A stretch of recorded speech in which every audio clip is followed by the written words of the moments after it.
and good morning, everyone. Thank you for taking the time today to join us for this webinar. I'm Clara from Singtel, and I'll be your host today. With us, we have a few partners so the first partners we have is from AWS. He will be sharing with us how we can optimize productivity with remote work solution, and also to get tips on how your employees can access the Office desktop from any devices, anywhere. So after his session, we will have a short Q&A. So in between, if you have any questions, just type in the Q&A chat box. So our second speaker today, it will be from Microsoft, and he will take us through some demos and show us some collaboration tools from Microsoft 365 and how can the solution help to improve business productivity, manage employee schedule, and also create online booking via Microsoft Teams. Our third speaker from TrustWave, she will be sharing with us how you can adapt various cybersecurity measures for your businesses. Right. Lastly, we will have our speaker from WSG to share with us more on government measures in response to COVID-19 for businesses. And last but at the end of the presentation, my colleague Joel, he will be giving you more information on various grants that is available to adopt collaboration tools, cybersecurity solutions, virtual workspace. So stay tuned with us and find out how your business can adopt this government grant to help your business.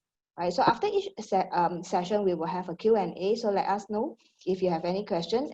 We will get back to you during the Q&A session. So without further ado, let's start the webinar in proper.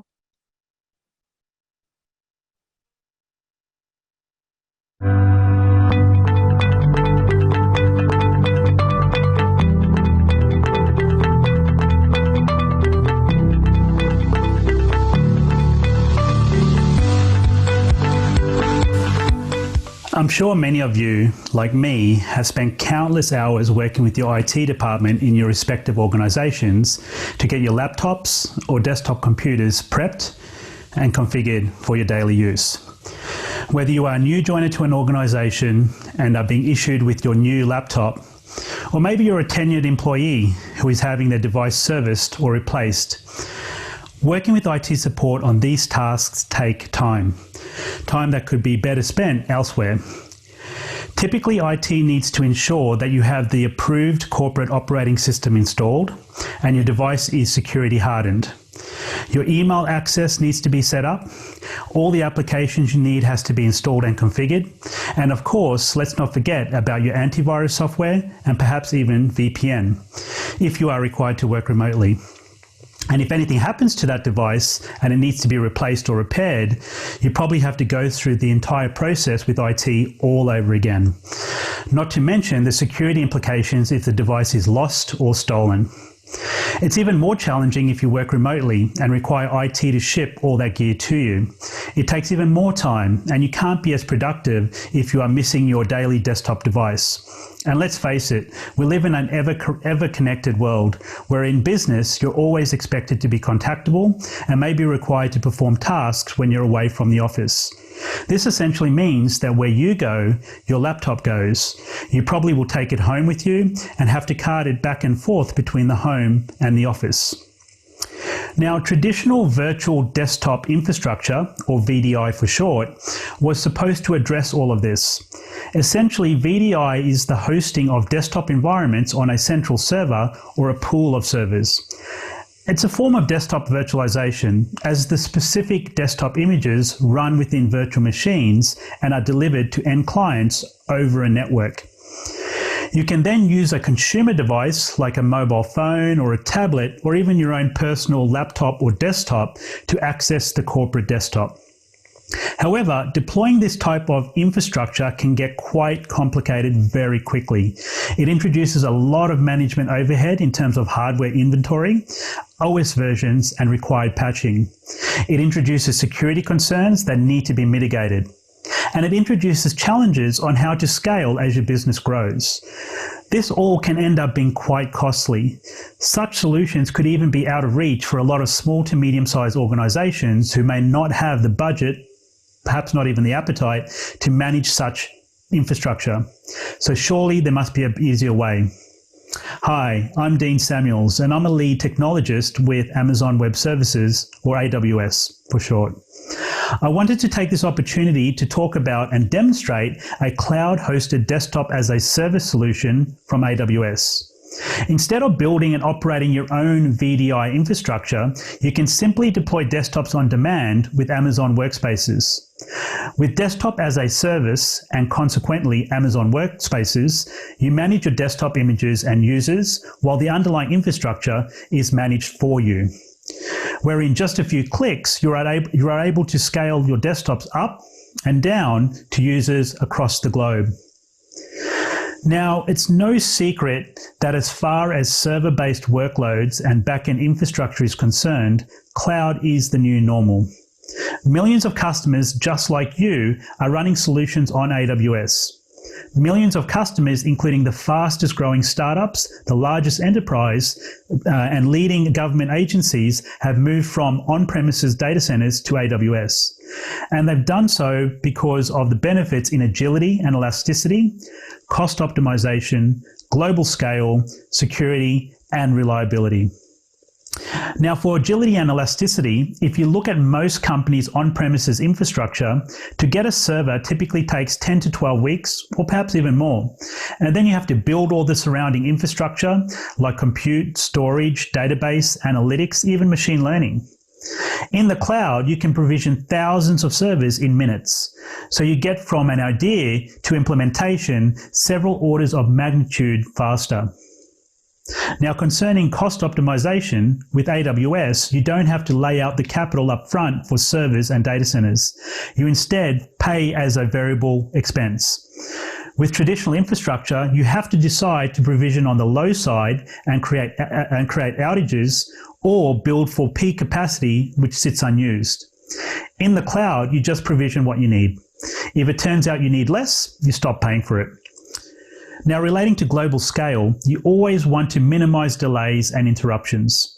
And you want to be able to easily support any country-specific data sovereignty requirements, which means you need the flexibility to have a wide selection of geographic regions of data centers from which to choose to deploy your application workloads. Now, AWS spans 76 availability zones, each availability zone representing a cluster of data centers. Then you have 24 geographic regions around the world, with each region representing 2 or more of those availability zones. We've also announced plans for 3 more regions in Indonesia, Japan, and Spain. Now, in terms of security, well, security at AWS is the highest priority. The same security isolations are employed as would be in a traditional data center. These include physical data center security, separation of the network, isolation of the server hardware, and isolation of the storage. One of the great things about AWS for customers is that they inherit all the best practices of AWS policies, architecture, and operational processes built to satisfy the requirements of our most security-sensitive customers. And finally, in terms of reliability, it's one of the main reasons AWS grew as fast as it has. We've spent over a decade building one of the world's most reliable, scalable, and cost-efficient web infrastructures. We build data centers in multiple geographic regions, as well as across multiple availability zones within each region, to offer maximum resiliency against system disruptions. And we design our data centers with significant excess bandwidth so that if a major disruption occurs, there is sufficient capacity to enable traffic to be load balanced to the remaining sites, minimizing the impact on customers. So it's no wonder why the data center is changing. But it's more than the data center changing. It's actually your workforce as well. According to an NPR Marist poll, 1 in 5 jobs in the US are now held by contractors. Within a decade, contractors and freelancers could make up half of the US workforce. Deloitte's annual comprehensive look at mergers and acquisition activity found that 79% of organizations expect an increase in M&A. Remote work is also on the rise. A new study by IWG reveals that 70% of employees globally work remotely at least once a week, and 50% of employees work remotely half the week. I'm definitely in that 50%. Most of my work gets done outside the confines of the traditional office. This is one of the first studies to survey professionals in 96 different countries and across a range of industries. It probably comes as no surprise that remote IT workers are leading the pack. The workforce is also increasingly mobile. They're working seasonally, they're working on the go, and they're moving from one contract to the next. The workforce of today is collaborating across borders, time zones, and even across organizations. And with this, security is becoming increasingly challenging. You're trying to manage a user base that's constantly changing, and the desktops, applications, files, and content each user needs are traveling the globe outside of your network. With 1 in 4 data breaches today coming from lost or stolen devices, according to Trend Micro, organizations are increasingly looking for options for employees to work securely from any location.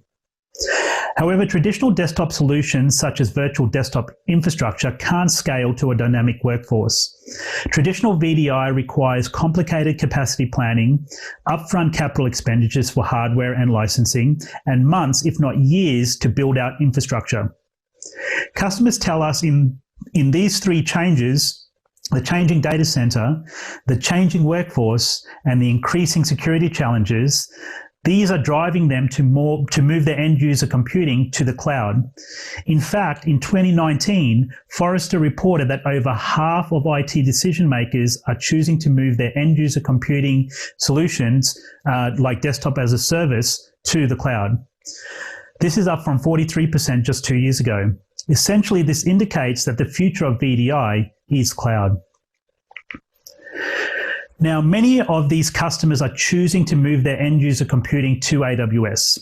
They're often starting their end-user computing journey on AWS with workloads at the edge of their enterprise used by contractors, remote employees, and maybe new users from mergers and acquisitions, before then moving to agile workloads at the core of their enterprise, which maybe has some specialized applications and full VDI deployment requirements. They're choosing AWS to realize many of the same core AWS benefits they cannot get from on-premises solutions. To start, they're simply providing a better user experience by co-locating their desktops, apps, and data. But it goes far beyond that. They're increasing their agility to support onboarding and offboarding of contractors and users from mergers and acquisitions. They're optimizing their costs by moving from massive capital expenditures for VDI servers or physical PCs to pay-as-you-go pricing. They're enabling remote employees by deploying their solutions in AWS regions across the world, or they're improving their security by moving their corporate data from their on-premises VDI servers and users' devices to AWS. And finally, they're improving reliability by deploying end-user computing solutions to AWS regions. Now, AWS provides a set of solutions built on top of the AWS cloud to help quickly enable remote work for employees, contractors, students, and other users.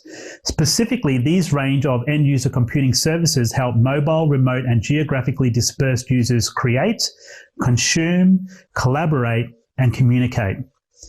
For example, Amazon AppStream provides the ability to securely deliver desktop applications to any computer or mobile device. Amazon WorkDocs makes it easy to collaborate with others from anywhere and lets you easily share content, provide rich feedback, and collaboratively edit documents. Amazon Chime lets you meet, chat, and place business phone calls with a single secure application from anywhere. Or Amazon Connect enables businesses to have a fully operational contact center that can be operated virtually anywhere. And then we have Amazon Workspaces, which is really going to be the focus for the rest of this session. It is a managed, secure desktop as a service solution that helps mobile and remote employees access the applications they need by delivering a cloud desktop accessible anywhere with an internet connection, anytime, using any supported device. With Amazon Workspaces, a user can connect to a workspace using the free Amazon Workspaces client application on supporting devices including Windows and Mac computers, Chromebooks, iPads, Fire tablets, Android tablets, or even using Chrome or Firefox web browsers. Users will connect using credentials set up by an administrator or using their existing Active Directory credentials if you've chosen to integrate your Amazon Workspaces with an existing Active Directory domain. Once the user is connected to a workspace, they can perform all the usual tasks they would do on a desktop computer. Now, it's probably easier to visualize all of this with a quick demo. So let's switch to my laptop and we'll go through a quick demo of provisioning several workspaces from scratch and then accessing one of these provisioned workspaces from my laptop. And it all really starts with the AWS Management Console, which is the primary tool for most of the AWS services, including workspaces. So if we search for workspaces, it will take us to the Workspaces console. And here we can see the different regions where Workspaces is available. You can see not all regions have Workspaces, but this is continually growing. So let's try and deploy some Workspaces to the Singapore region. And now we are in the Singapore region, and we can hit the Get Started Now to quickly launch several workspaces. We have a choice of Quick Setup and Advanced Setup. For this demonstration, I'm going to use Quick Setup for a standalone Active Directory service. Here we have a selection of different what's known as bundles. This allows us to choose different configurations of software and also hardware to suit our needs. We range from very basic software and hardware, basic operating system, all the way through to bundled applications like Office products. So I'm going to choose the value with Windows 10 and Office 2016 bundle. I'm going to create a user for myself.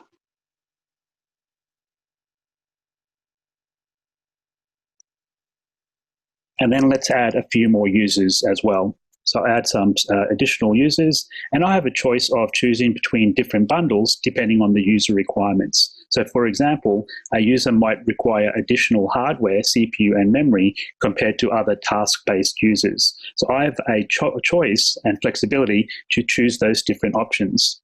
And so here I'm going to register 4 separate users that will have 4 individual workspaces created for them. Now, the process itself for deploying a Workspaces environment does take about 20 to 30 minutes, but this is all going to be done in parallel. So what I should see is after this is complete, that 4 separate workspaces of these different bundles and configurations are going to be created for these users. Each user will receive an email. The email will contain a link to set their initial password, as well as the unique registration code for this Workspaces environment. And so I've sped up the process a little bit because obviously we don't want to be waiting for 30 minutes. And so what we should see now is 4 workspaces that have been deployed and are now available. Now, if we go to the Dean user, I've received an email that has taken me to this page to set my initial password for the Workspaces environment. Now, if I had integrated with Active Directory, I wouldn't need to do this because I can use my existing credentials. I can now download the appropriate Workspaces client, in this case for my Mac, enter my unique registration code that I received in the email, and then enter my user credentials using the password that I just set up.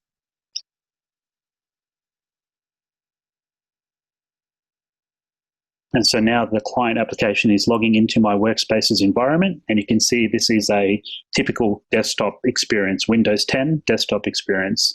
You can see that there's some bundled applications already in this desktop environment, such as Office products as well. And then I have the ability to install additional products if I want to on top of this desktop environment.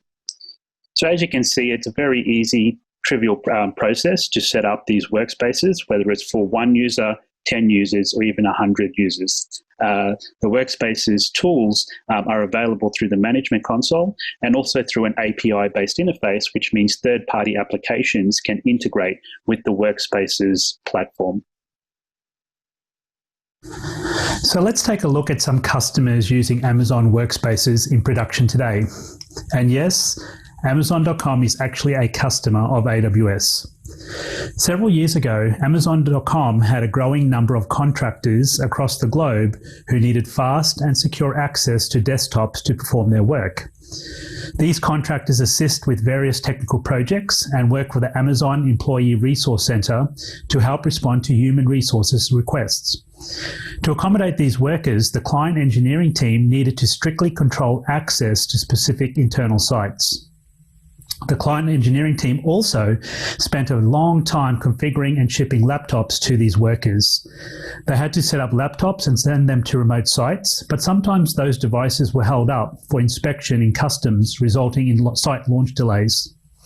There were also security concerns around having Amazon assets leave their custody during shipment. Once the laptops reached their destination, contractors used a VPN to get into the corporate network, and there were often latency issues. It just wasn't an efficient or frugal way to onboard contractors. Now, to address its challenges, the client engineering team began a pilot program using Amazon Workspaces for 500 global contractors. Once their Workspaces environment was up and running, adding new users, whether by the tens or by the thousands, was simple and fast.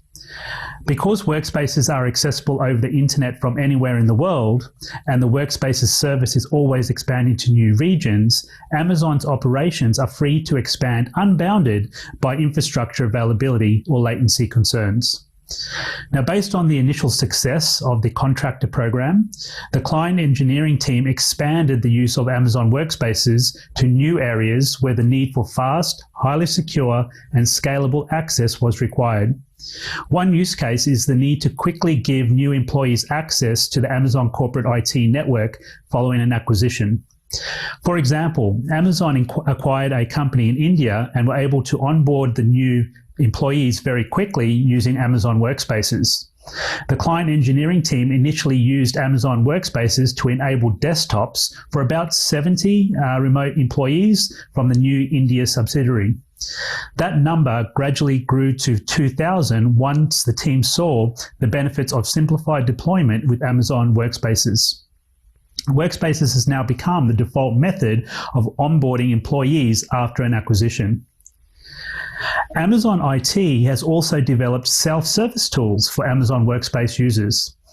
Amazon is enabling self-service for concepts that traditionally require physical contact with IT support, such as requests for more RAM or memory or higher CPU performance. This is cheaper in the long run, scalable, and often results in more expedient resolution of issues. As a result, Amazon IT has rolled out Amazon Workspaces to even more remote employees, bringing the total number to more than 25,000 users and ability to scale way beyond that when needed. And the ironic thing is, all of this is supported by 2 Amazon engineers. Now, I can personally speak from experience using this Amazon corporate IT Workspaces environment. I travel regularly for my role, and generally where I go, my laptop has to go with me.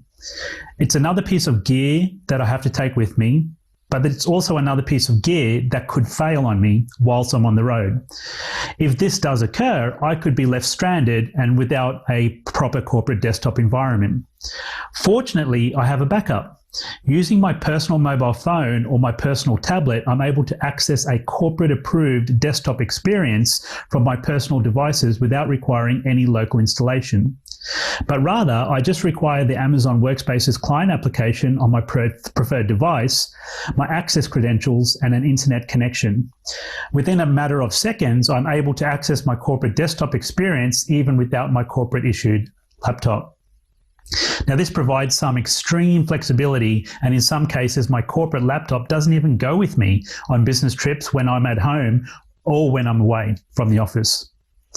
Now, another customer example is CMC Property Services, who provides commercial property services across Australia and New Zealand. They serve customers in the commercial, government, and education sectors. Amazon Workspaces has enabled CMC Property Services to quickly add new office locations and facilities support staff, which are required to successfully grow their business. In the past, opening a new office required a significant IT CapEx investment and took 3 to 6 months of planning. With Amazon Workspaces, they are able to save money on capital expenditure and can open a new location in days. Now, there are many other customers that are leveraging Amazon Workspaces in production today, and I would advise you to check out the Amazon Workspaces webpage on our Amazon Web Services website. So what's next? I would recommend these 3 steps in terms of your next steps with the Amazon Workspaces environment. I would suggest that you sign up for an AWS account. It's free, and it actually includes a free tier which gives you access to a wide variety of AWS technologies for evaluation purposes, and this includes Amazon Workspaces. Now is also a good time to get started with some special offers around end-user computing services that we are offering, and I advise you to try and look at working with an AWS partner to provide you the right guidance on your journey. Finally, I would encourage you to look to how you can enable your own employees, either mobile or remote, to be able to leverage the benefits of end-user computing services delivered from the cloud to really allow them to work from anywhere around the world. Now, unfortunately, we've come to the end of this session, but there is so much more to learn. Please be sure to take a look at the Amazon Workspaces site for more information, and please reach out to your favorite AWS professional for more information. With that, I'd like to thank you very much for your time, and I will see you on the next one. Bye-bye.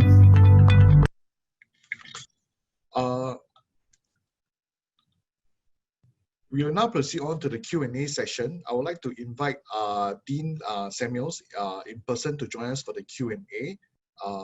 Clara, for your side, please do join Dean as well to actually host the Q&A. Over to both of you now.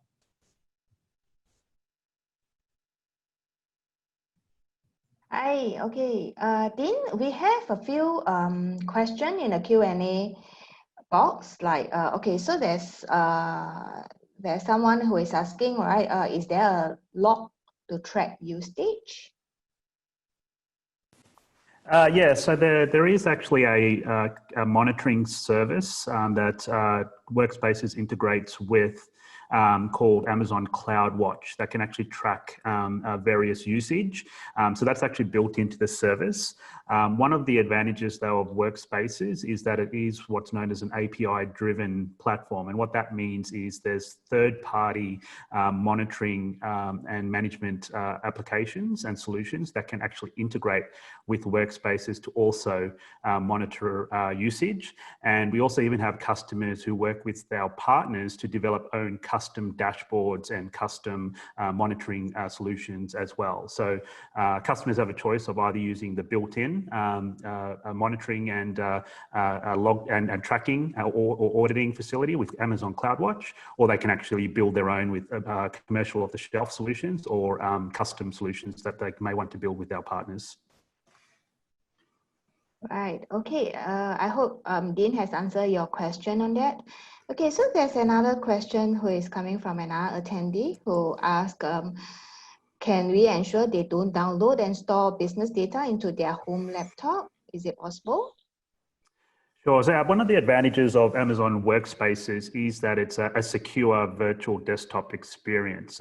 We've heard from many customers that one of the challenges that they have with providing corporate devices, for example, laptops to their users, is that if their users may be traveling or maybe just at home or somewhere, they may lose their device. And that potentially means that data that was stored on that device could be vulnerable for unauthorized access. And so one of the things that Workspaces addresses is that by having the workspace itself, the Windows or Linux desktop experience actually running and operating in the cloud in an AWS location and accessing that desktop over the network using a client application on your device, is that Workspaces is actually only delivering the screen output, so what you actually see in a normal desktop experience, and your keyboard and mouse input to the desktop. Everything else, your applications, your data, configuration, etc., it all remains in the cloud. And so what can actually happen is if a end user was to lose, let's say, for example, a particular device they were using with workspaces, no data is actually stored on the device itself. And so therefore they can easily switch to another device and replace that device very easily. So at the end of the day, all data and applications will remain in the secure Amazon Workspaces environment. Right. Okay. So there's another question from Ronnie. He's asking if AWS can apply to travel management company, and also is there any example of any travel management company is utilizing AWS today? Sure. So we do work. Yeah, so unfortunately, I probably don't have offhand, Ronnie, the specific customers in the travel industry that are leveraging workspaces. I can definitely get some for you, but for example, with the current situation with COVID, we have worked with a lot of customers across the insurance industry, across financial services, across health, and across other industries where they've had to very quickly support work from home arrangements for their staff. And so they've leveraged Amazon Workspaces as a way to quickly do that, where they could provide a corporate desktop experience, a desktop environment, where their end users could access it from their home or actually access it from anywhere outside of the normal office, and continue with their work and maintain productivity. And those organizations did not need to ship laptops and desktops to the homes of those end users. We can maybe perhaps look at providing some references regarding the travel industry. Because what we also typically see with the travel industry is customers that look at Amazon Workspaces for their call centers, for example, and their travel agents for the virtual desktop, but then also integrating it with Amazon Connect, which is a different service that provides virtual contact centers, which is essentially another service that's really helped customers achieve work from home arrangements in the current situation. Right. Okay. So perhaps we'll take on the last question. There's an attendee who is asking, we are in a financial services with heavy regulation. Is this compliant with regulations? Yeah, so one of the advantages of a lot of the Amazon or AWS services, including workspaces, is we do align with certain accreditations and certifications. So if you talk about things like SOC 1, SOC 2, which is some standard certifications around data center services and how services are provided and controlled from a security perspective in the data center. You have industry-specific regulations, so things like PCI DSS for payments or HIPAA in the health industry. So there's actually quite a number of these accreditations and certification, including things, for example, like PCI DSS, which Workspaces specifically has been certified with by third-party auditors. And so this is actually why we can work with customers in both the insurance industry and also the finance industry to leverage Workspaces as part of their overall remote working solutions that they're providing to their own employees. So we actually have some customers across Southeast Asia specifically that are in the financial services industry that are leveraging Workspaces today. Right. Okay. So we thank Dean for coming on live to answer this few Q&A. There are some more questions here. I think Dean can take it on offline. Yep. We have to move on to another speaker right now. So without further ado, let's have our second speaker from Microsoft to share with us more information on the tips of using Microsoft tools. Right. Thank you. Hi, everyone. My name is Richard. I work for Microsoft. Spent a few years help customers to digitalize their business using M365. Today, I will speak to you briefly how M365 help you to transform your business. Now, first thing I want to show you is really, I have this English PowerPoint to talk about what we're going to talk about today. This is where I can leverage some of the AI features in M365. Under slideshow, I can click on translate slide. It will immediately make this PowerPoint to a language of my preference. So in this case, I choose Chinese simplified. I click on translate slides. It will actually ask me where to save and convert this PowerPoint immediately to a Chinese simplified PowerPoint. Now, there are three things we will talk about today. One thing is to improve your productivity.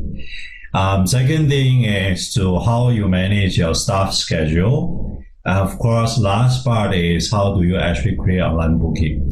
Now, second point, the staff schedule is translated wrong.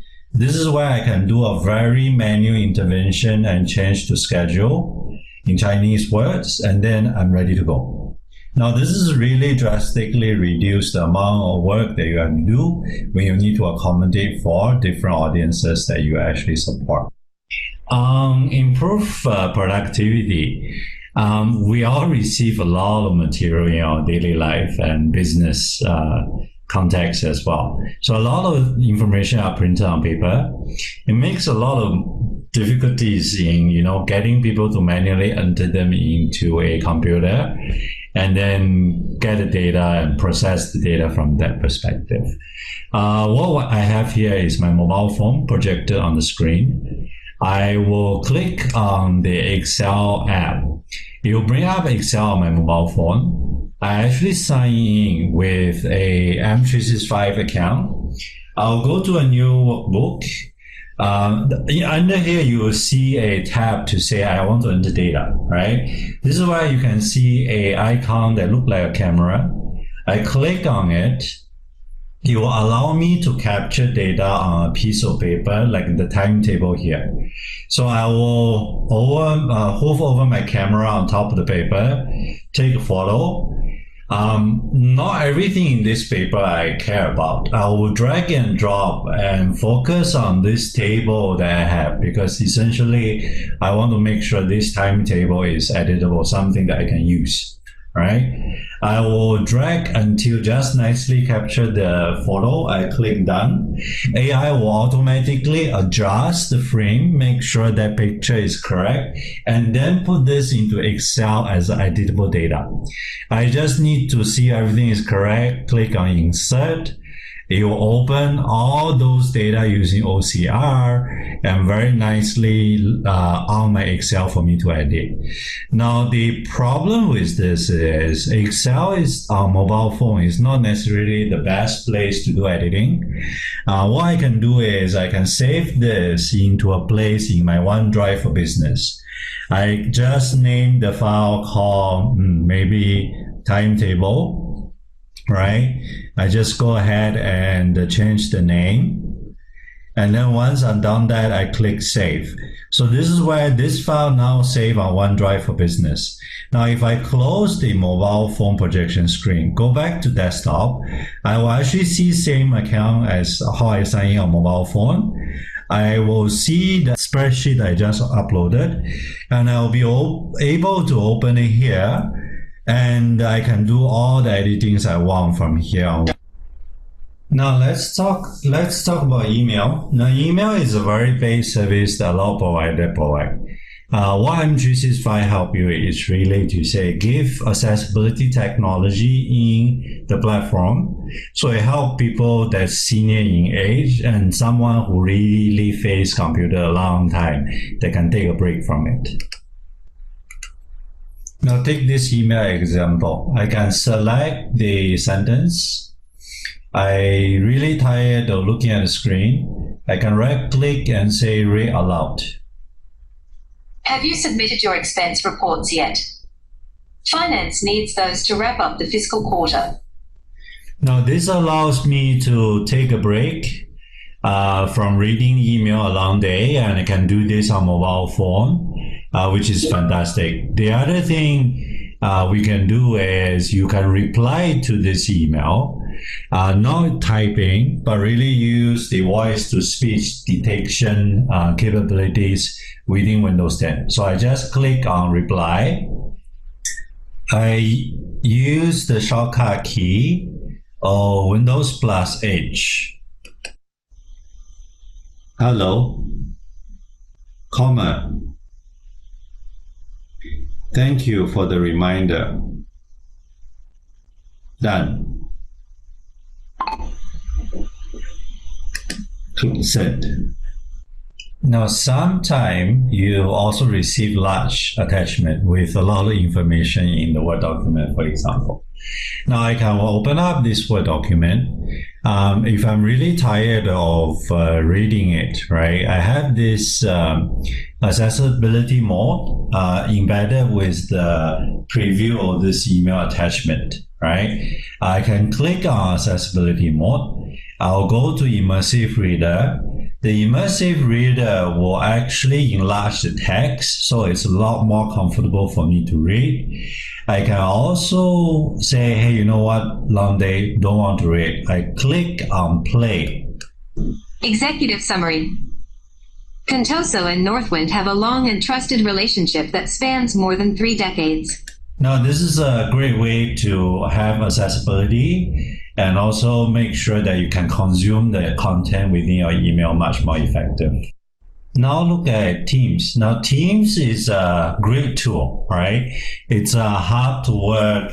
As you can see here, I have created different teams for different purpose. Under different teams, I have different groups. Within group, you can talk about conversations, you can upload files, send emojis. I can also add a tab.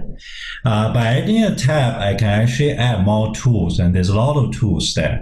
I can choose Planner. Planner is actually a task management tool for the work that you do within that working group.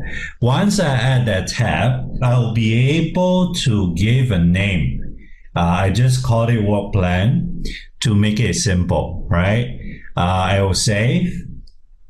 What it does is that it will create a tab. So become a new briefcase concept, right?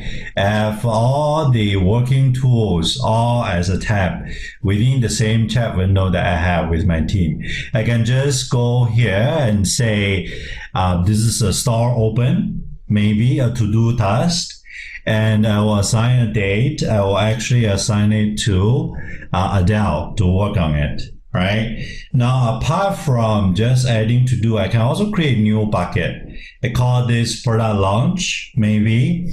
It's basically different category things that we do, and we want to go and track who is responsible. I will just say contact media, maybe, right? I call it contact media. Let me just make sure I tap contact correctly, set a due date, and I can actually assign to Alex, for example, and add a task.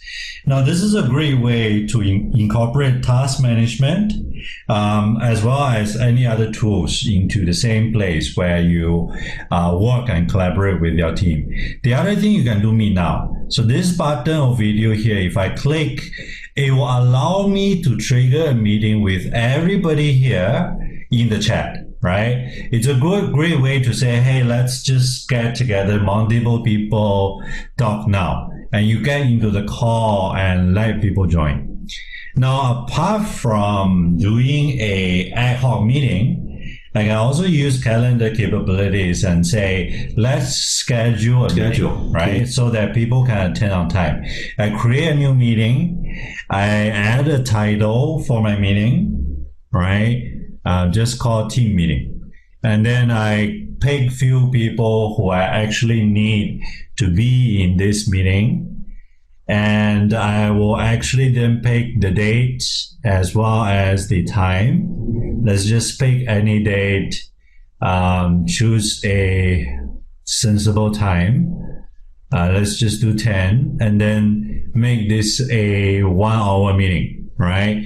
And then I can send. Now there's also a lot of other great apps in Teams, right? One of them is actually Shift. You all have a business to run, right? How do you actually manage schedule leveraging the same collaboration tool? So there is a weekday shift, weekend shift, which I already added. There's 2 staff, Adele, Linda, each one of them doing different shifts and schedules accordingly, right? Now, this is an existing shift. This is the interface where you manage. On the mobile app, Adele as an employee will actually see her schedule on the mobile phone. Let me just bring up my phone, click on Teams. So straight away, I go into shift. I actually see the 3 different shifts that I have, which is exactly the same as the manager interface, right? From here, I can actually go and say, this day on 8 July, I'm not available. Let me request a swap. And then I choose a date that say, hey, 3rd, I'm available. Let me swap with Linda. So on 3rd, I will take Linda's shift.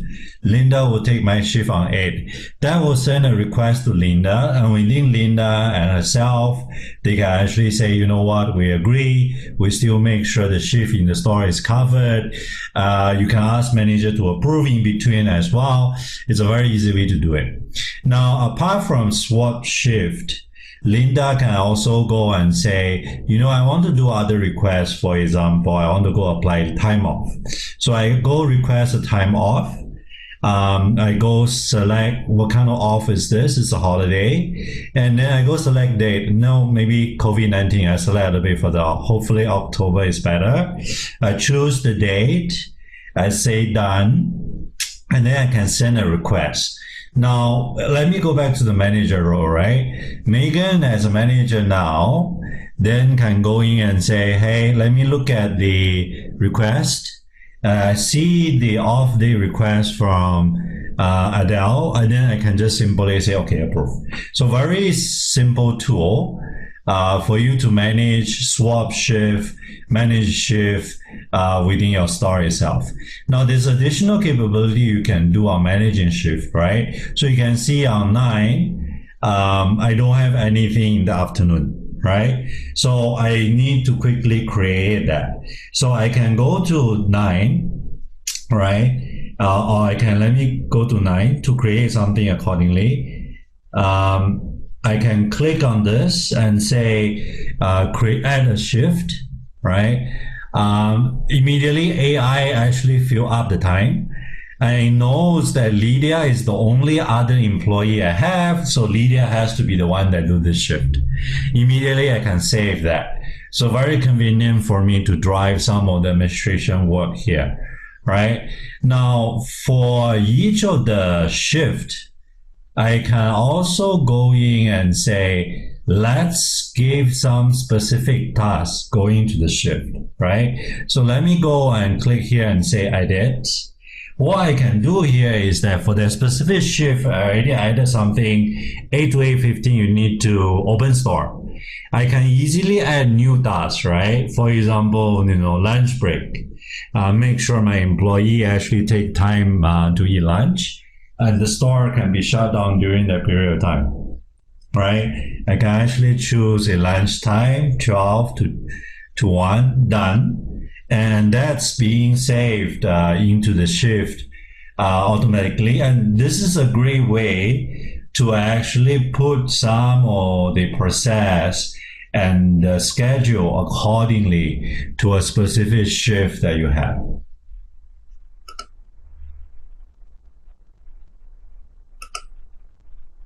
Now, another very useful app is Bookings. Right? Bookings is the last thing, right? This allows you to create a very simple to use online booking page for customers to schedule their time. So this is the admin console where you see your employees. You can add staff here if you want to. And I just keep Alex as a new staff to add. At here now I have more people available for my customers to make bookings, right? And all their schedules from their calendar are automatically included here, so that when I schedule bookings for them, I will not overlap with some of the existing meetings that they already have. Now, the other thing is that I can open the booking page, right? This is where I can customize how I want my booking page to look like, right?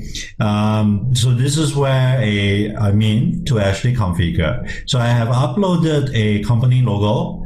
so that my booking page has the company logo image. So it has my brand and everything, right? I will go to booking page. This is where I can select few things to make it look nicer. I can select a theme, so the page color is controlled.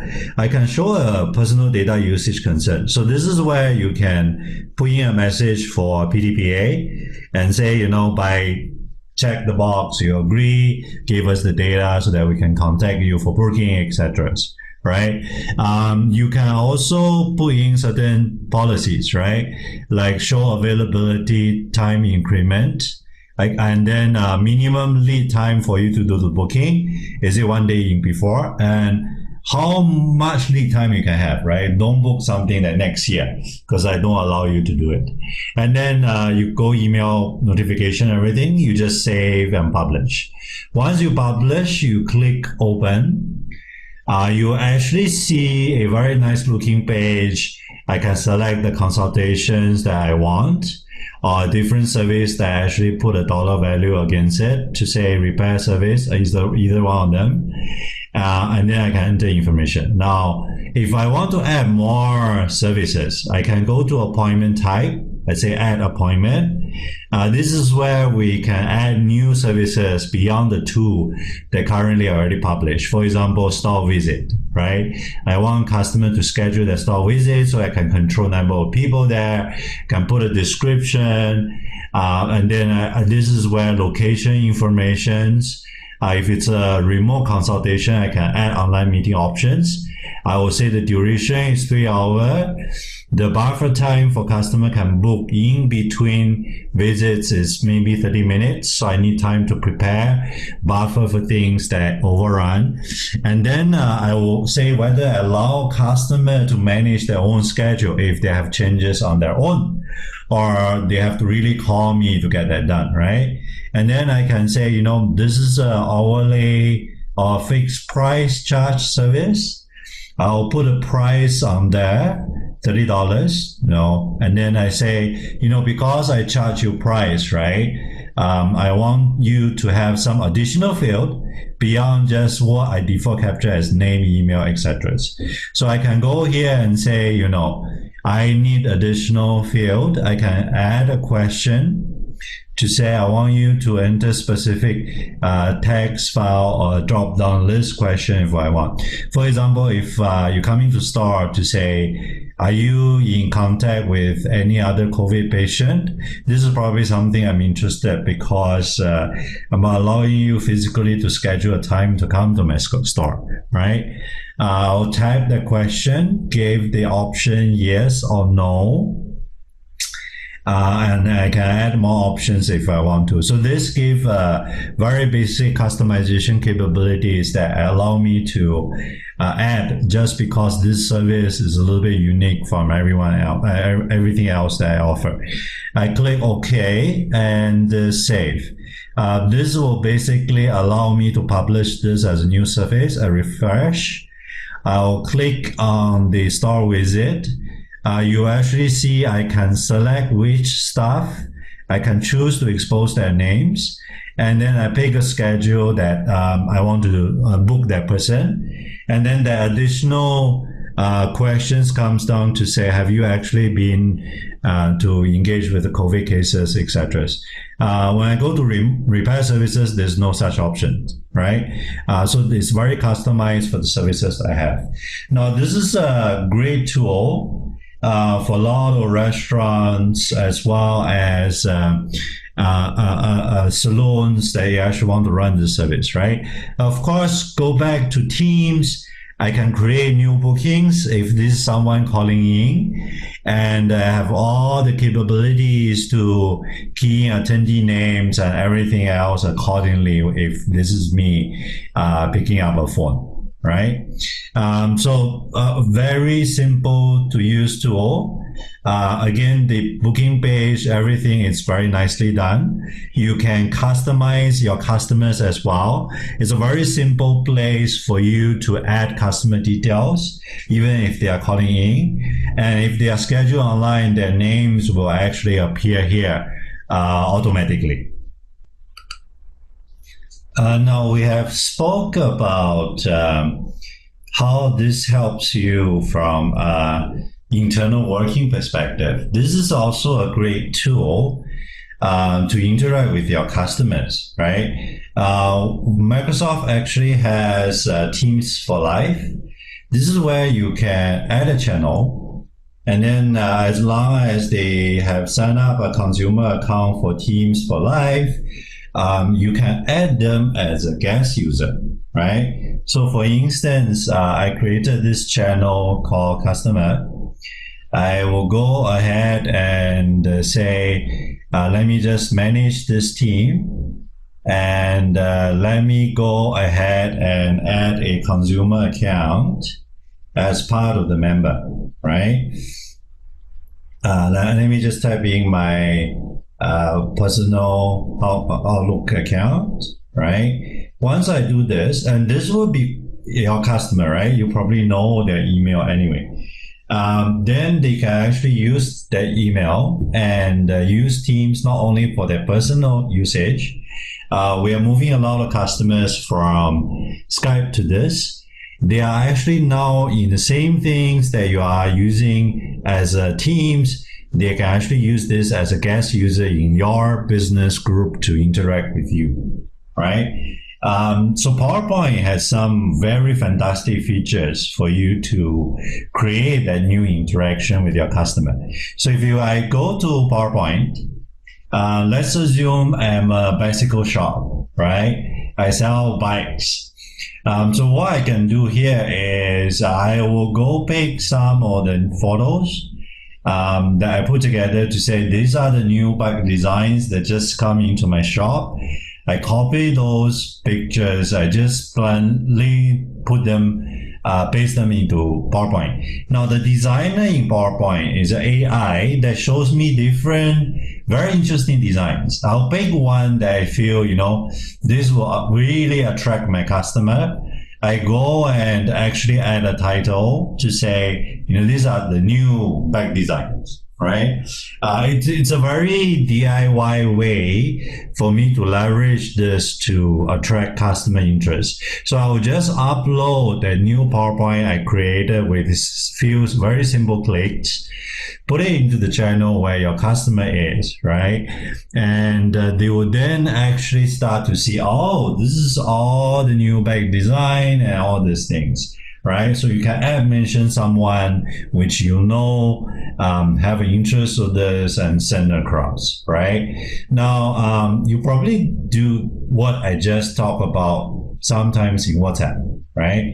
Now, the beauty of doing this on Teams is also, I can go here and then say, let me add a form, right? I can pick up a form. And what I can do here is that very similarly, I can put form as a tab. I'll just say new order form, right? It will appear as a tab within the channels that I work with customer, right? And then in this place, I can easily design a order form from scratch. I'm gonna add new, right? I will say, okay, I have different options, or what kind of options I want them to choose. I say, first give a question, right? I can add an image. I can search Bing to get me an image, or I already have my bike design. I'll just pick one of the bike design as the image, right? So they know which option, which bike they are selecting where they're making this order. Very clear. And I just say, this is a new bike order, right? And then options to say bike 002, whichever options that make sense for you as a business. And then I'll just simply add a date and say, collection date, whatever not. And then ask them to actually give me a date. And then I will say, please give me your contact number, and then allow them to enter the answer. And just simply do this, save, and then it become a tab that is always available, right? When your customers see, oh, this is exciting, I'll click on new orders.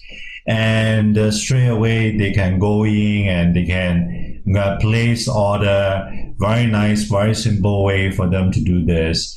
And of course, as a owner of the shop, you can come in here to say how many order is there, who ordered which, and most importantly, I can export this to Excel, and then you can do all the management from there. Well, with this, we just cover very quickly some very useful functionalities and capabilities in M365. I hope you enjoyed the session. Thank you very much. Okay, right now we would like to invite Richard live in person to take some questions from the audience. I would like to invite Clara as well, the host, to join Richard for the Q&A. Okay, thank you, Richard, for sharing. I believe Richard has answered most of the questions in the chat box earlier. I think there's one point, right? Perhaps Richard can come on live and share with us more on that. I think there's a customer who is asking for, let me have a look. What's the difference between O365 versus M365? So perhaps Richard, can you explain more on these plans? Yeah, so actually what we cover mostly today are the Office 365 component. But the Microsoft 365 actually includes both the collaboration component plus the Windows 10 you need to use for your devices, and also a security component that help you to manage those devices and make sure you have security features like MFA, all these things built in. So as a business without enough IT or technology people to help you, you have very easy ways to configure base securities on top of all these collaboration things you use. And the reason why we bundle all these things together is that we notice for a very developed country like Singapore, there's actually a lot of cyber attack to the small media business as well. They're not just attacking our government as well as the big organizations in Singapore. And the idea is to give you simple to use tool as a bundle so that you can at least become secure without having to have those expertise and hire those people who have the expertise within the cyberspace. So that's the reason we came out with the M365 bundle. Even the previous Office 365 for personal use, we actually rebranded it to call Microsoft 365 for Life. And we actually push out certain security features just for personal usage, right? So for example, your family security control. So parental control app, you can actually use the parental control app to control to say, if your kids and your family member who are younger using Teams, using Skype, or using Microsoft account to interact with Xbox, for example, you have certain control in terms of how much they consume and what they are using from those perspectives. So this is really where we want to bring controls and cybersecurity capabilities together with the collaboration or even the personal productivity tools that you use in personal life, so that you don't need to worry about, there's so many scam and cybersecurity going on. How do I have base entry-level protection for myself? Hope that helps to clarify why we have a different bundle, because when we first came out of Office 365, all these cyber features was just not ready, and we don't have all of it. Right. Okay. So some of the respondents, as the attendees, right, they're asking if you do provide training and coaching on the usage of Microsoft 365, and it would be good if there's a classroom teaching so that they can attend. I think they want to see you is really in real life person. Yeah. So unfortunately, I don't do training actively, right? I do help customers to get some quick start in areas that they valuable areas, and this is collaboration with Intel as well as all the industry partners that we have in Singapore markets, right? If there's any of this that Intel and our industry partner runs, will definitely support that.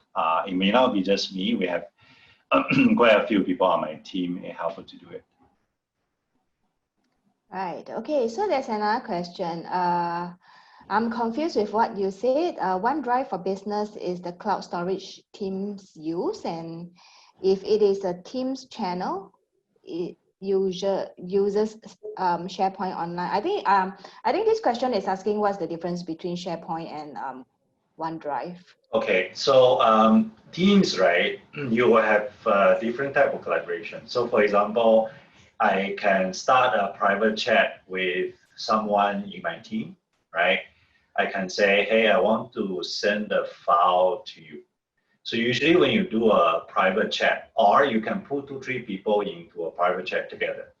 When you upload a file in that private chat with group of people or a individual person, it will actually automatically upload that file to your own OneDrive for Business because it's a file you want to share.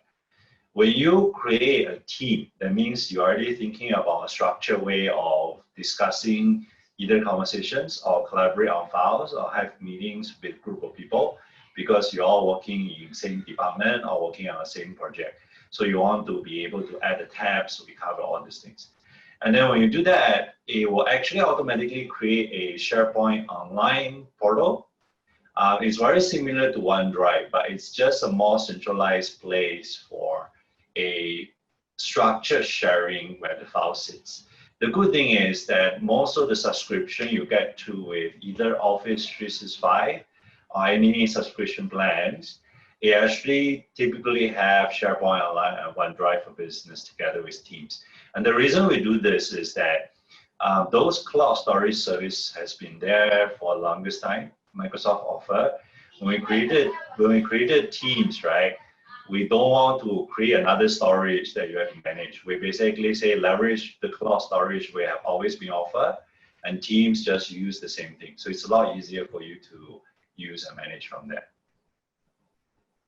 Yeah. Okay. So time constraint. So perhaps we can take on the last question. Then the rest, Richard can answer virtually. So can Microsoft Teams do poll? Yeah, there's a poll app. So Teams actually have an app store. So what I encourage you to do is to really explore the app store. We offer a lot of first-party apps. So for example, we have poll app, we have Shift, we have bookings. These are just a glimpse of things that immediately relevant. There's also other things like specifically for financial services around budget management. There are also a lot of third-party apps. Some of them are free. Some of them come with a small fee. For example, you know, a accounting app, a payroll app. Usually, you top up a little bit fee with that partner provider in the store. You actually get access to this. Yeah. Okay. Thank you, Richard, for joining us today. And the rest of the question, Richard will answer to you. So now we will have our third speaker, which is Faith from TrustWave.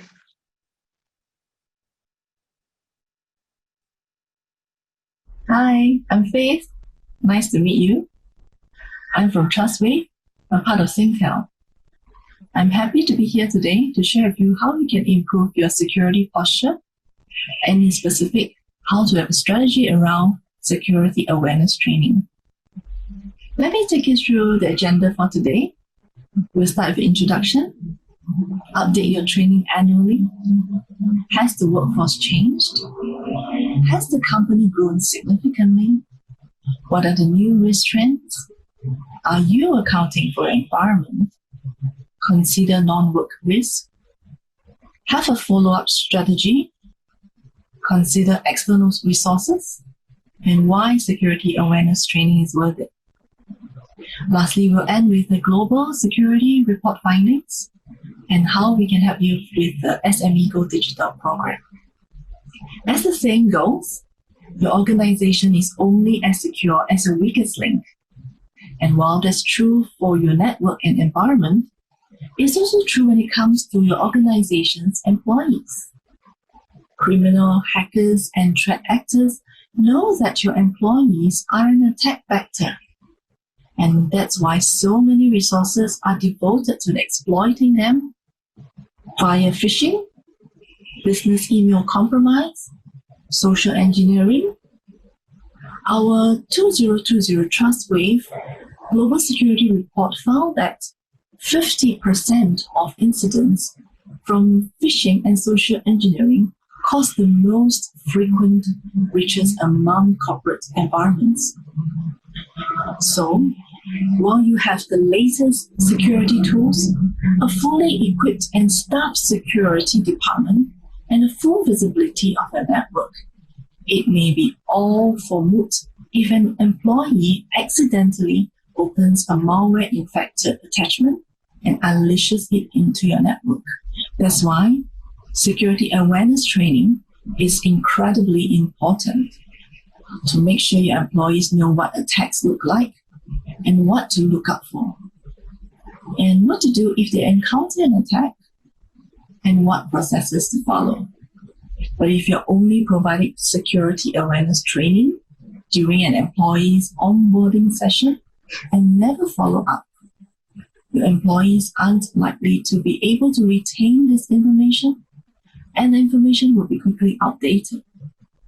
One of the most effective ways to ensure your employee knows what risks to look out for is to have a security awareness training that refreshes every year. This helps ensure you update your training to account for any new threats and attacks, and you can tailor your training to new changes within your organization. Your security awareness training must reflect the unique risk that your company faces and should be updated every time your employees undergo new awareness training. Here's a couple of questions worth asking. Has the workforce changed? One of the biggest challenges that affect the majority of the companies is the shift to remote work that brings about its own set of security challenges and risks, especially on the employee side of things. Your awareness training needs to reflect that and make sure it's addressing the new environment. Without accommodating to this risk, you're just training your employees with outdated information. A company's growth informs the risk posed to it by criminals and nation-state actors, especially if the company's growth is global. Your training should reflect the fact that your employees are in different geographical locations and find themselves under different kinds of attacks. Updating your training isn't an introspective task. You have to make sure you're up to date to new external threats that your company is facing, knowing what's the most common attacks and how these new attacks are evolved, how employees are likely to be targeted. For example, new email phishing attacks have evolved, and now they are hiding malware in documents accessed via Dropbox or other cloud links that email security tools cannot detect. Are you accounting for your environment? Your security awareness training should reflect the tools, software, and environment your organization is working in. Email is an obvious vector, but are your employees constantly logging into cloud-based services? Are they sharing documents often?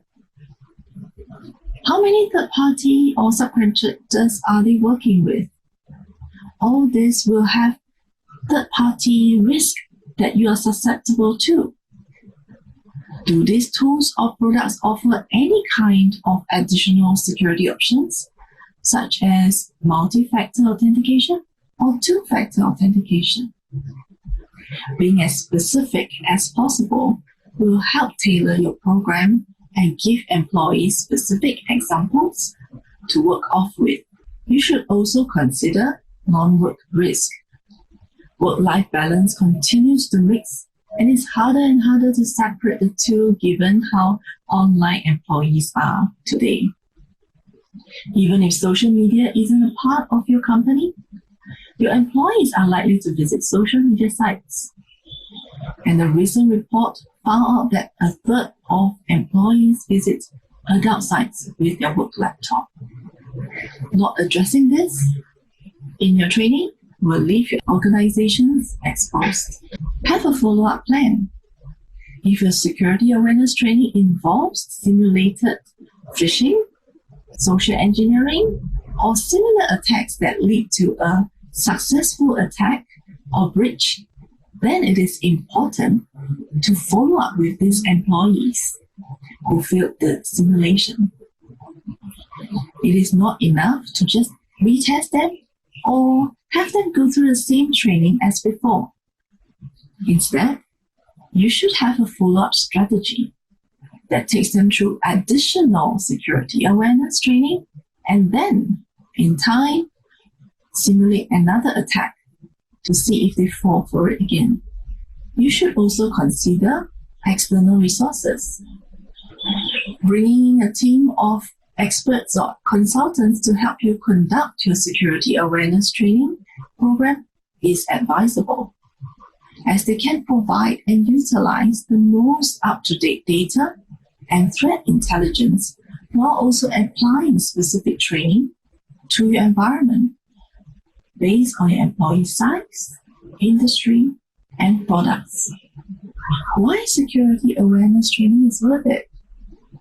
Security awareness training should be considered as an investment in risk management by making your employees aware of the threats that they will face regularly and giving them a process to follow if and when an issue occurs. You're minimizing the risk of a huge threat vector that is human error. If you follow our best practices and guidelines, you'll be able to confidently say that your employees, new and old, will know how to keep your environment free from attacks. Based on Trustwave Global Security Report statistics, Singapore is named as one of the biggest cyber attack target for phishing and business email compromise. We click open emails so regularly that we are desensitized to the potential threats that every click can bring. Some of the big brands that we are familiar with could be used by threat actors as a spoof email. Example, most of the time, these emails do not address you by your name. They could say, dear customers, dear client, but of course, there are many ways they mask themselves behind these brands. I'm sure you're not new to what I've just presented, and I know you are convinced by now. How do you want to help your business be protected? For as low as a couple of dollars a month, we have a range of programs for you to onboard quickly with just a simple form. Alternatively, you can go to a link at the bottom of the slide or contact us directly.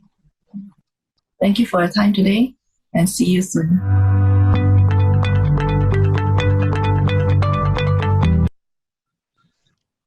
Okay, we shall now begin the Q&A session with Faith. So we'd like to invite Faith to join us for the live Q&A session. I'd like to also invite Clara back to actually host the Q&A. Over to both of you. Right. Thank you, Faith. Right. Okay. I think we saw some question in the Q&A box. What are the solutions to prevent phishing? Yeah. So this is one of the questions. Faith, over to you. Yeah, okay, so there are services out there, for example, security awareness training. They will couple and bundle with phishing capabilities, meaning that it makes it a more holistic training program, not just listening to a webinar like this where it's one-way communication. The phishing campaign that comes after that is actually a way to test and simulate an attack. A phishing email, email that's sent to the employees, and then if they do click on it, then they are actually they are tracked in our system to show that this staff actually click on the simulated phishing link.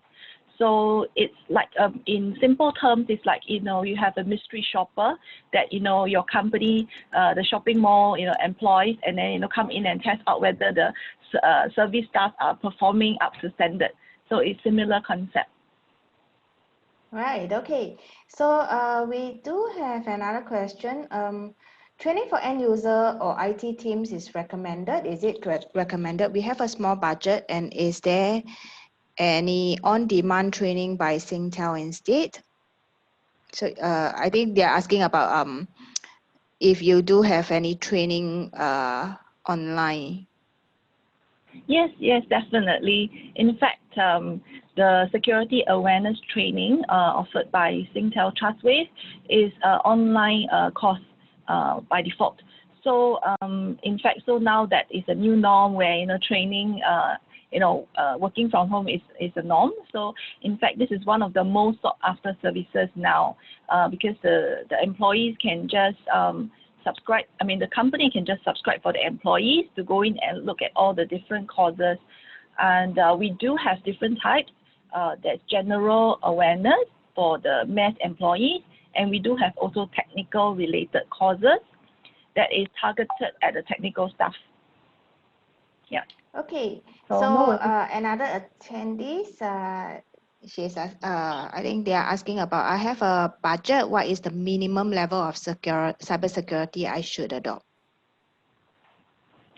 Yeah, so if you ask me, definitely I feel that it is security awareness training to begin with, because if you don't even know what is cybersecurity attack, what are the things to look out for, you may be subscribing to a lot of cybersecurity services, but that is still not 100% secure. There's no 100% technical equipment out there that can give you 100% security.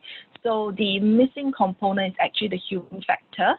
So I definitely would like to encourage people to start off with education. And it's a very small budget only. It's only a couple of dollars. Yep. So I think our colleague Joel, he will also share some of the grants later, so you can have more information on the grants available for cybersecurity today.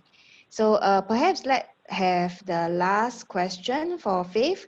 Will work from home practices put a compromise on my organization security? Yeah, so this question is quite, there's a lot of ways we can look at it.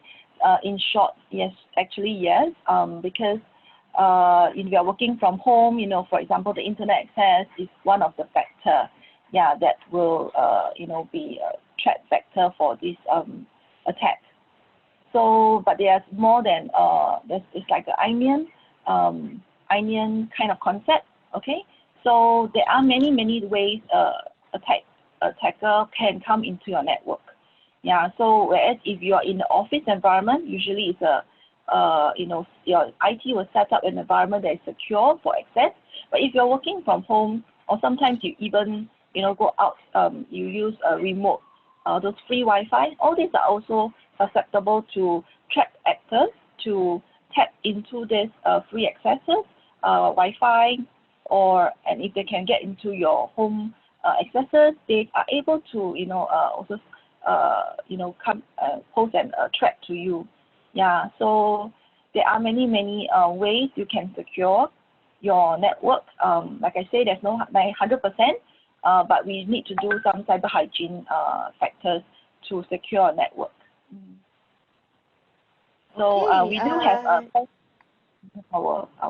okay. Yep. Sorry. Continue, Faith. You were saying? So I was saying that, part of Singtel, we definitely understand how what kind of services the SMB requires. So we do have put in place some packages that is suitable for SMB. We work with IMDA, and to give us to provide grants for SMB, and we design all these basic cyber hygiene solutions for SMBs. So you can take a look at our services. It's also, like I say, reasonably priced because we do get a lot of collaboration and funding from the regulatory for you. Yeah. Yeah, okay. So thank you, Faith. So now we will have Fariza from WSG. So she will share with us more on government support measures in response to COVID-19 for businesses.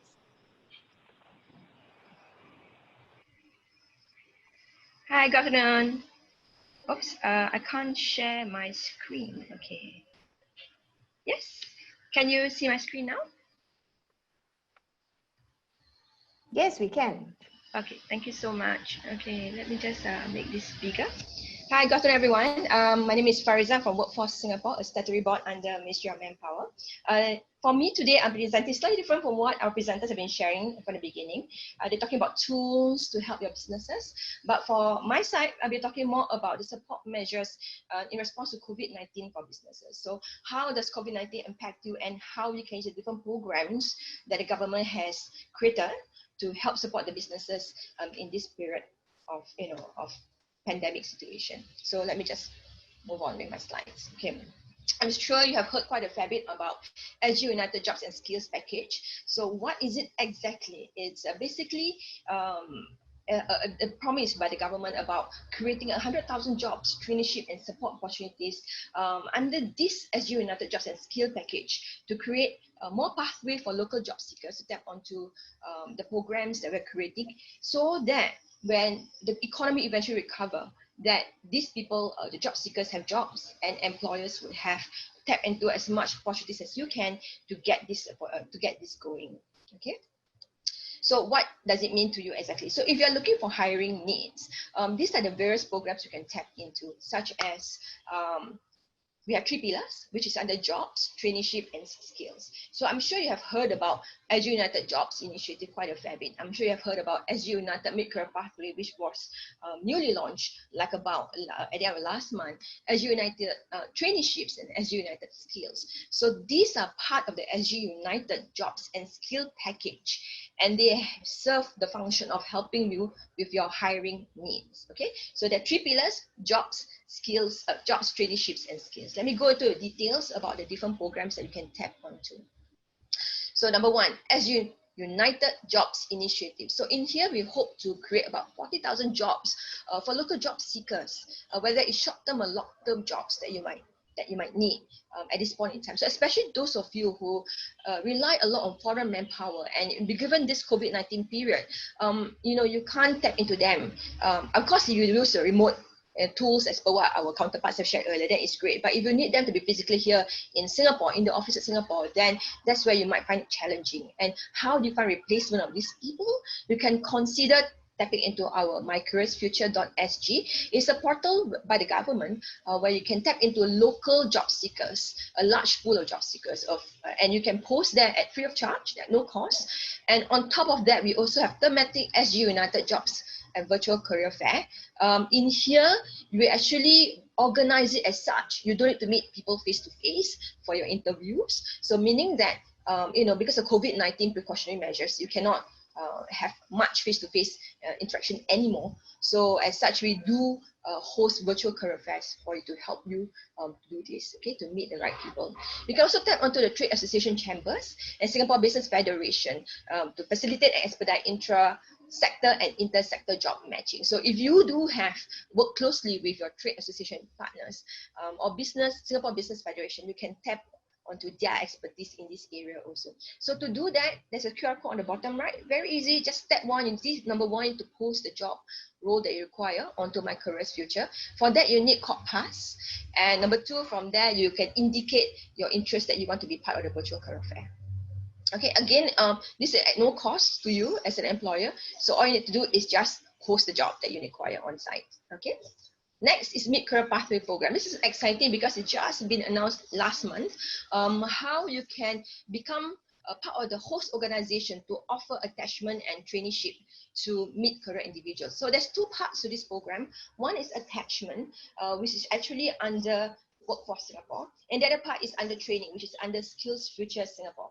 So attachment, you will get, you, of course, first and foremost, you need to provide a meaningful training program for these mid-career individuals. And then for that, the government will provide training allowance, of which 80% will be subsidized by us. So you can see on the top, on the extreme right on my screen, is the allowances that you can get from the government. Yeah. So in here, the duration is about a few months to 9 months, and you must commence the training by 31st December of this year. Okay, how is it different from the training? So the training is actually, we can come on board as a host organization to conduct training, a 6-month training program to help PMETs on, for PMETs role. Okay, so we have partners such as Google, who's already on board, and then I believe there's others, I can't remember offhand now, but there's a few that's coming on board and then in the midst of negotiating to come on board. So here we will provide funding for companies to provide training as well as training allowance for those individuals who are interested. So again, bottom right, you can scan the details if you're interested to come on board as a host organization. Now, next is SG United Skills. SG United Skills is under Skills Future Singapore, and what it does is provide training providers to develop SG United Skills courses. So if any of you are training providers and you want to be on board of this SG United Skills program, you can. How it works is that you have to provide work attachment and work opportunities as part of your full-time courses. And then from there, if you decide to hire those individuals who have undergone through this program, you can actually tap onto our hiring incentive also. Okay, again, the allowance on the bottom right for the training allowance for the individuals by the government on the bottom right, and you can scan the QR code for more information. Okay. Besides the SG United programs, you also have other WSG programs to support your hiring needs, such as career matching services by Careers Connect. What it does basically, for instance, if you discover that you've been not getting the right people to come for your interview sessions. Let's say, for instance, you put up a job description and you're getting a slight mismatch of what you needed and what coming through, who is coming through your door. So how you can help yourself is actually to come down and talk to our career coaches and see how you can better improve probably it's just a matter of job description, the words that are being used. It could be something that in the industry norm is slightly different. As such, when you put it out, you're getting a different interpretation of that. So it does give an example here. So how we can help you is help you see the job description and see how we can improve it so that you can get the right people on board and in your team or in your company. Okay, so we also have programs like Career Trial and Professional Conversion Program and PMEICC. So these programs are all available on WSG website. You can find out more information about these programs accordingly. Okay, so if you're looking into business transformation, and now one of the programs that I think Joelle will share later on is about job redesign under Productivity Solutions Run. So this basically explains, or rather help businesses to relook at how your business is being run. So meaning, let's say for instance, during this COVID-19 period, you realize that certain things cannot function because you can't be physically in the office, or you realize that certain processes need to be enhanced because it's not productive, because of disruptions in the economy due to COVID-19. And how can you go about doing this? So instead of when scratching your head, starting from the bottom, trying to figure out what's the solution, you can actually tap onto this program whereby we have already have pre-approved consultants to actually look into job redesign, and they can help you analyze and understand where is the hiccups in your process. It can be as simple as work processes, it can be as simple as task and responsibility, but it can be a bigger issue, which I mean, I'm not in the capacity to be able to share, but we just basically help to analyze what is causing you to not be able to do your business per normal, and then how you can help overcome that. And then with that, you can get funding of up to 70%, capped at 30,000 per company. So again, information bottom right, you can find out more information about this job redesign under Productivity Solutions Fund. Okay.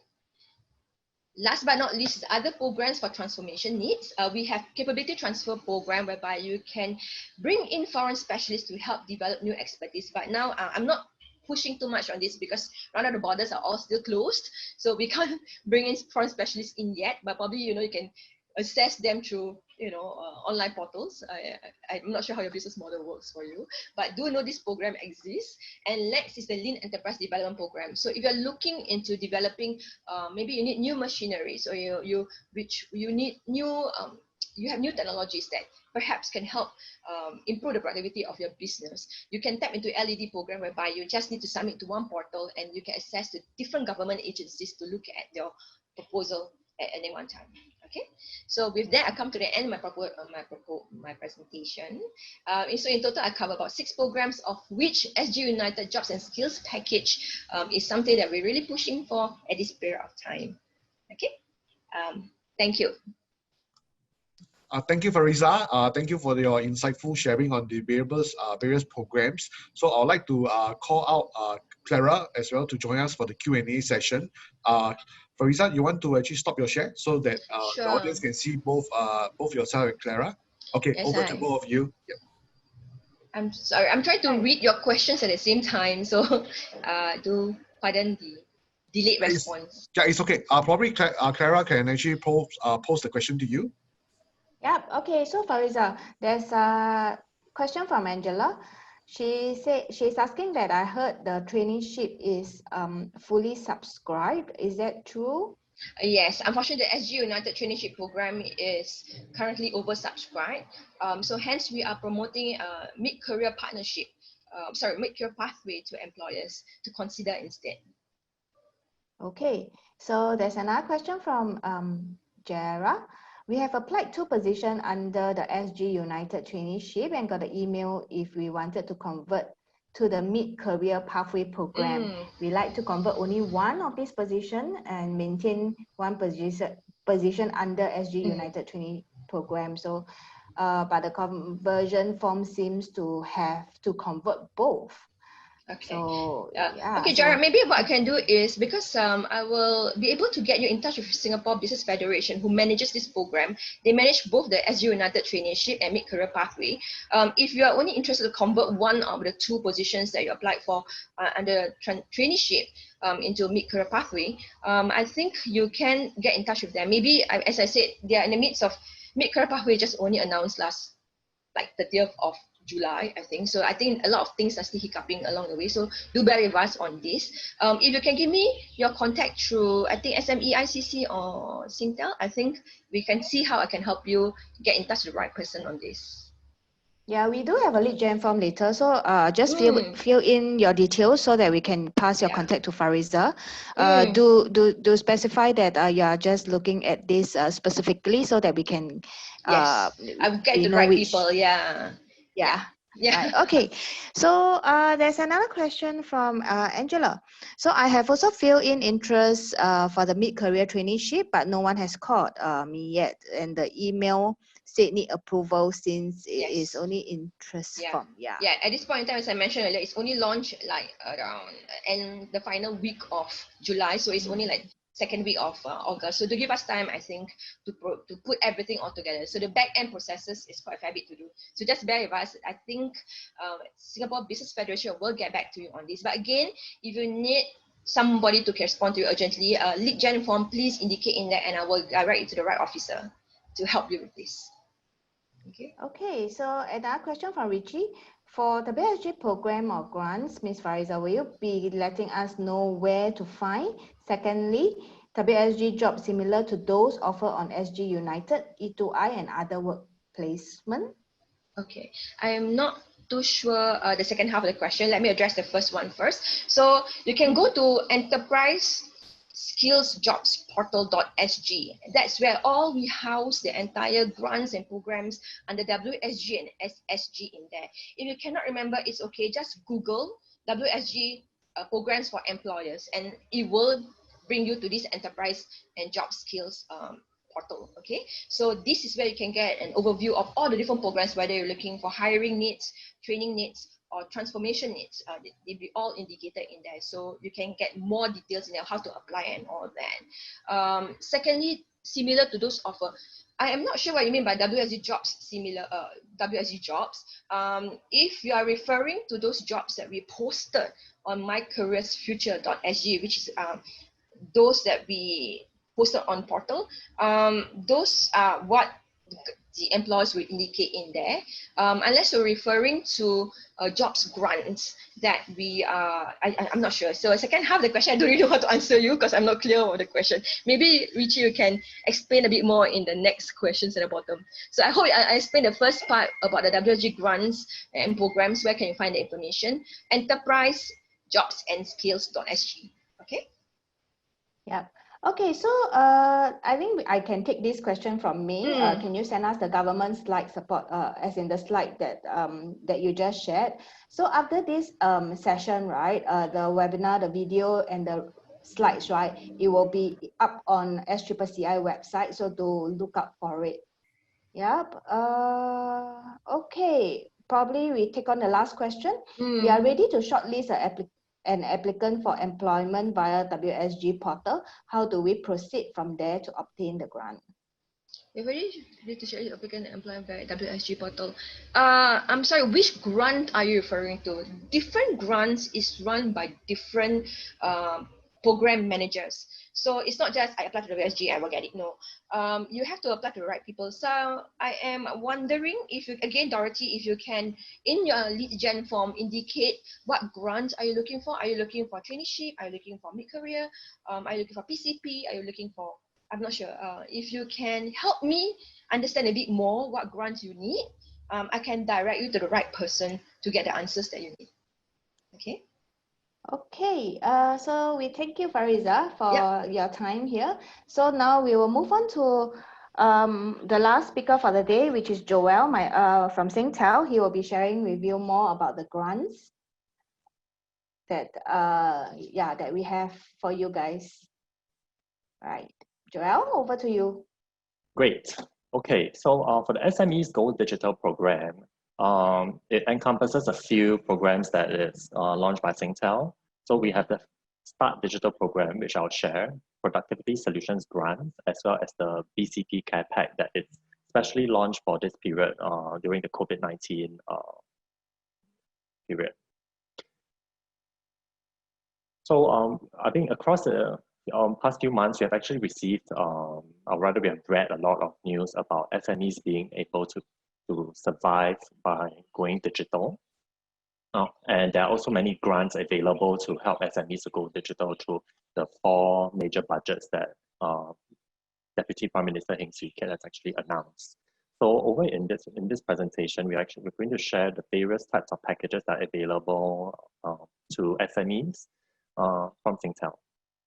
So under the SMEs Go Digital program, there are 2 major programs that are that has been launched. One is under Start Digital, where companies can actually obtain 6 months free subscription if they were to apply for 2 of the solutions under accounting, the accounting category, cybersecurity, digital marketing, digital transactions, and HR management software. These solutions are largely catered to the smaller SMEs, perhaps less than 20 packs, because they're pretty much light solutions. Very much easily adoptable. It costs basically from $290 a month onward, from the 7-month onward. For larger SMEs, we also have to cover them with collaboration tools, cybersecurity tools, and virtual meeting solutions under the Productivity Solutions Grants program. And companies can actually claim up to 80% of the first year's price of the solution, which I will actually share what the prices are in the next slide. And with this COVID-19 situation, Singtel has also sharing with SMEs this BCP Care Pack that covers accounting, conferencing, collaboration, cybersecurity, HR management software, digital marketing, virtual workspace, virtual meeting solutions, and SMEs who apply for these can actually get up to 6 months free subscription.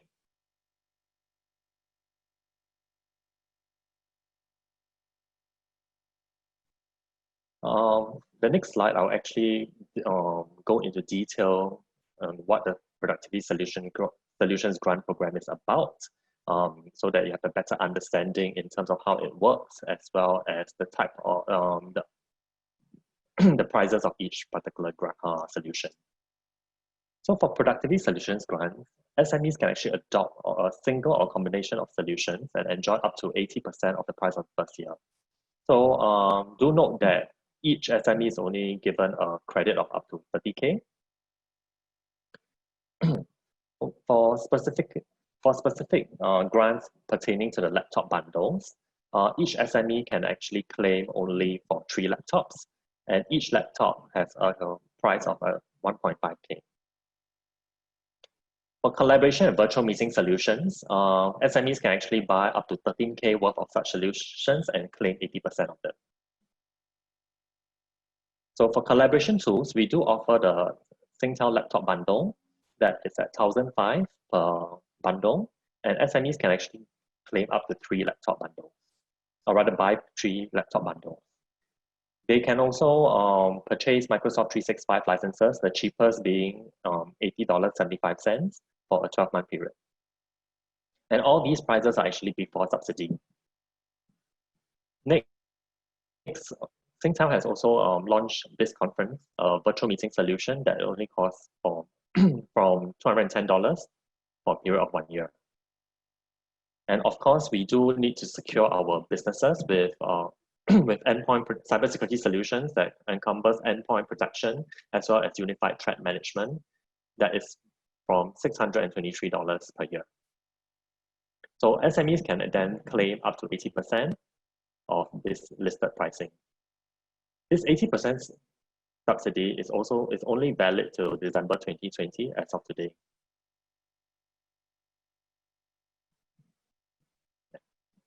If you're keen to find out more, you can either scan on this QR code, fill out the form, or contact us through our SME hotline or send us an email.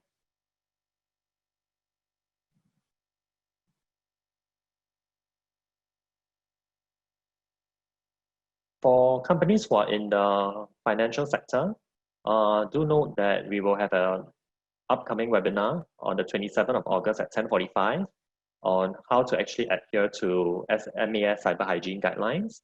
If you are keen to join us, do scan on the QR code below as well.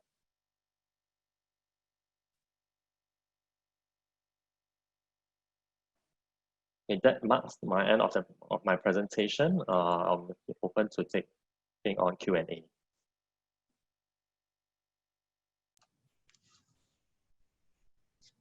Thank you, Joel. Thank you for the presentation. Clara, you want to join Joel as well for the Q&A session? Over to both of you. Sure. Right. Okay, Joel, will you be able to show the slide on the lead gen form? So leave it longer so that the participant can have more time to scan the QR code. Yep.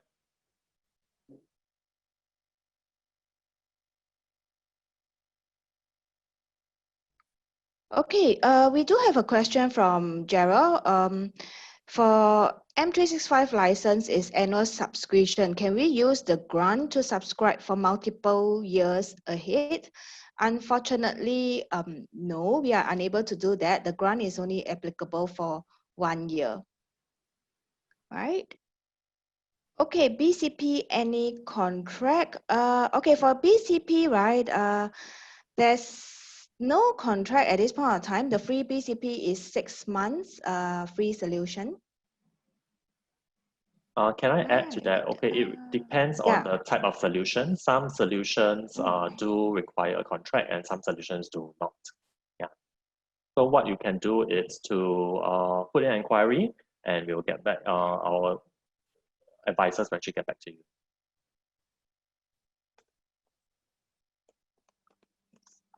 Okay, the QR code is up on screen. Okay, there's another question.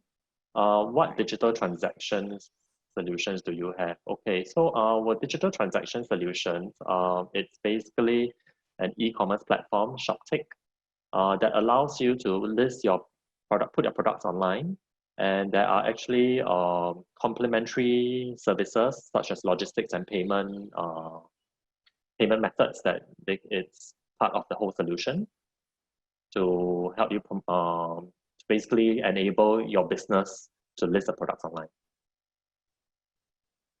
Okay.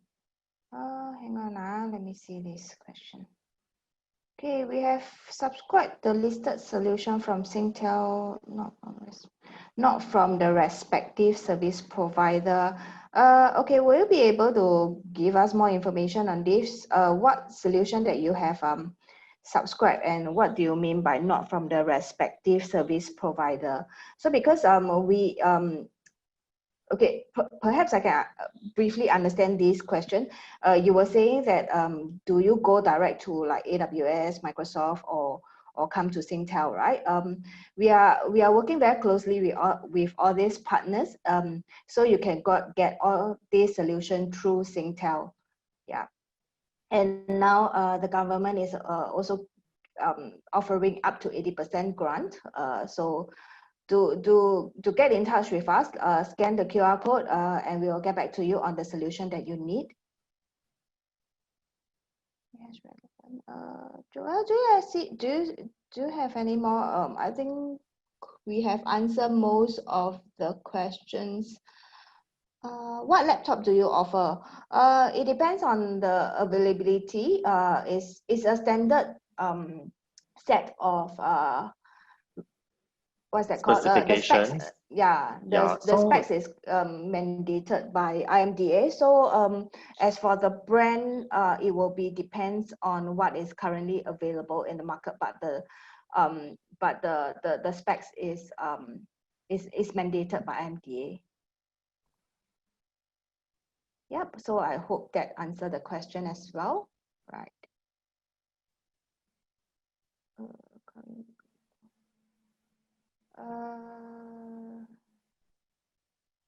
Okay, I think we have answered most of the questions from the chat box. If you have more, questions, just fill in the lead gen form, and we will get back to you on your questions on what you need. Yeah. Okay. Okay. Perhaps you can get the last question answered. Joel, you want to take that on? You mean we apply the grant with Singtel, not IMDA? Okay. For this question, it depends on the solution. Okay. For productivity solutions grant, your company will need to actually apply directly to Enterprise Singapore via the business grants portal. And for other programs such as Start Digital and BCP, you do not need to do any application on your side. What we will do, we are committed to actually, between IMDA and Singtel, we are committed to actually provide free subscription on the various solutions. So no action is needed on your part. Okay. I think okay, there's another question. Is there a minimum number of staff in order to get the laptop bundle? There is no minimum number of staff, but you do need to meet the criteria, the definition of an SME outlined by Enterprise Singapore. But the maximum number of laptops that you're able to get from this program is actually 3.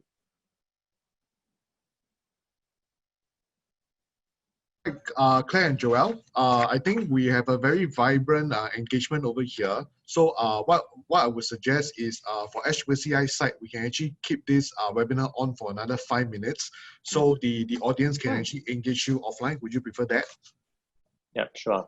Yeah. Sure, we are okay. We are fine. Because I can see that Dean, Richard, Fariza, and Faith, they are all still online with us. So I think we have actually got a vibrant engagement going over here. So I do not want to just hold them back. So probably we can just leverage on the Zoom chat as well as the Q&A to actually facilitate more discussion between all the attendees and the partners. So we'll just keep it on for another 5 minutes. So we'll probably just close the session at 12:05. Yeah, would that be okay for both of you? Yeah, yes. We are okay. We are good. So because I also understand that for a lot of the questions over here, this is a highly engaging session. We have close to 70 sessions over here. So please keep the questions coming in, even though you may not get the answers from here, right?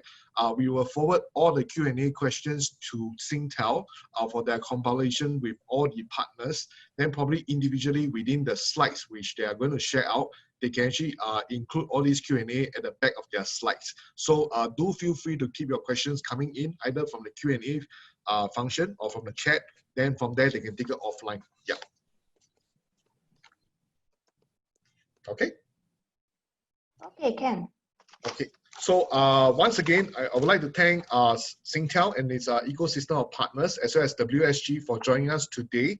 I believe that everyone has actually picked up a lot of information, especially in the in areas of cloud hosting, to security, to office productivity, as well as the training programs available out there. So we hope that everyone can actually tap on the all these knowledge and actually do something about it.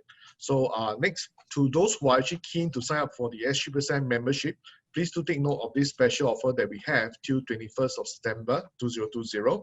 So we have now come to the end of the session. Like what I mentioned, we'll just keep this room open for another 5 minutes. So we'll close the room at 12:05. If there's anything that you want to communicate, feel free to drop it in inside the Q&A or communicate with them in the chat feature to for further engagement. Last but not least, we also like to have some feedback from you separately for the SMEICC SMEICC event through the feedback form. You may actually scan the QR code on the screen or follow the redirect link after you have closed this session. So we have more exciting tracks and top-notch speakers lined up for you this afternoon and the subsequent 2 days.